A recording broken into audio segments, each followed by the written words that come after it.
garsiisi Anjali ilmana makilisi Katabadu waya demirkanisi Wanda dabdes Rabbi khaydi gargasi Ya dunya jiru gaba abdu siti warani Jalalete nutifte ma'nu daguni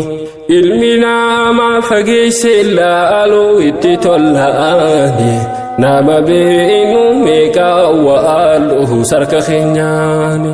Jabaan meeqa jabeenyi isaa harkaa dhumnaani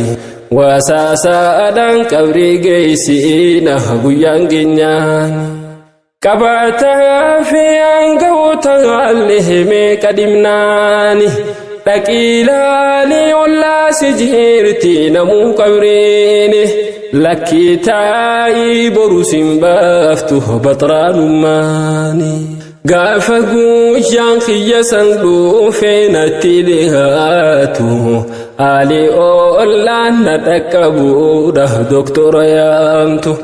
Duniyaan guutuun beekumsa isii walitti buuftu Anuu beekee guyyaan sun geenya wal'aansan taatu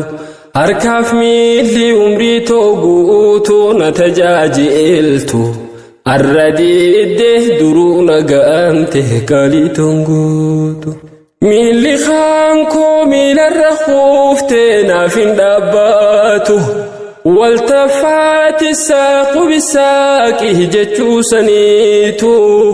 Irraa deemnaan wiliin deebiitu duniyaadhaattu Sitti toltu sitti ammaattu lamuun deebiitu Alaa innama addunyaa kamanzili raakibin Ana maashi'an thumma fi suffi raahilu Tazawwad من الدنيا فإنك لا تدري إذا جن ليل هل تنشو إلى الفجر فكم من صحيح مات من غير علة وكم من ثقيم عاش حينا من الدهر فكم من فتى يمسي ويصبح لاهيا وقد نسجت أكفاء